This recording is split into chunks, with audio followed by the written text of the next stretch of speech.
Hi, this is going to be page 5 of the packet. I'm only going to do 2 of the problems. I'm going to do number 24 and then I'm going to do the geometric application. So starting with number 24, I've got parentheses and then I've got brackets. So in this situation, you're going to have to work from the inside out.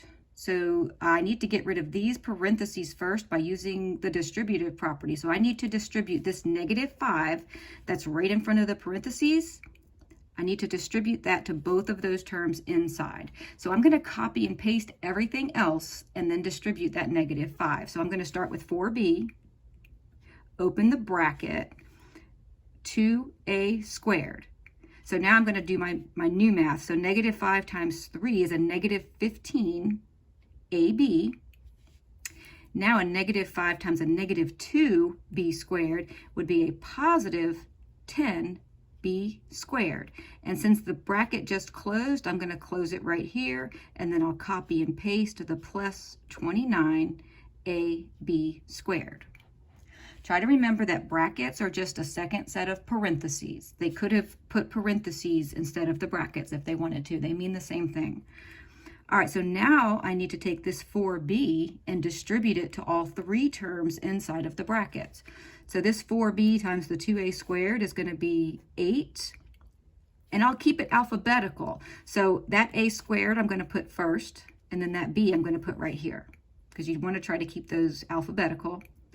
4b times the -15ab, well, 4 times -15 is -60. B times AB is going to be AB squared. 4b times the 10b squared is going to be plus 40, and then b cubed, because that's a 1 plus a 2. I'm going to copy and paste this 29ab squared again. So now I've got 1, 2, 3, 4 terms. I need to see if any of them are like terms. I've got an a squared b. I don't have another a squared b. I have an ab squared. I do have another ab squared. So these 2 terms right here, I can combine them because they have the exact same variables to the exact same powers. I'm not going to do that first though, because I do want to start with, well, I am going to go ahead and do those. So the -60 with the positive 29 is going to leave us with a -31. So -31, and just keep the ab squared. So that cancels and that cancels because I've used both of them. And now these 2 are not like terms, so I will just copy and paste them. I'm not exactly sure the order that you would write these down. It's not really going to matter. The answer key might have a different order, but this answer is perfectly acceptable. Now for the geometric application. This is a good one. They want you to find the area of the shaded region, so just that shaded region. Okay, I hope you remember that the area of a rectangle is simply the base times the height. That's it. So with this shaded area example, I want to find the area of the big rectangle, and then I'll subtract the area of the small rectangle.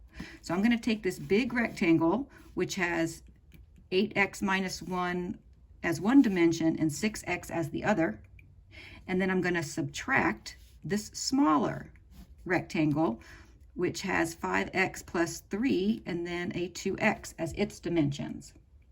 So starting with this, 6x times 8x minus 1. That's the area of this one. I'm going to go ahead and work it out right here. 6x times 8x would be a 48x squared. 6x minus times -1 is a -6x. Now for the area of this one. It's going to be 2x times 5x plus 3. So I'm really distributing that -2x. So -2x times 5x is -10x squared, excuse me, and then a -2x times a +3 is a -6x. This is all multiplied out, so now I just need to combine like terms. This 48x squared can combine with this -10 10x squared. So that's going to leave me with a 38x squared. And then this -6 and this -6 combine to make a -12x. So this would be the area of just the shaded region. All right, bye.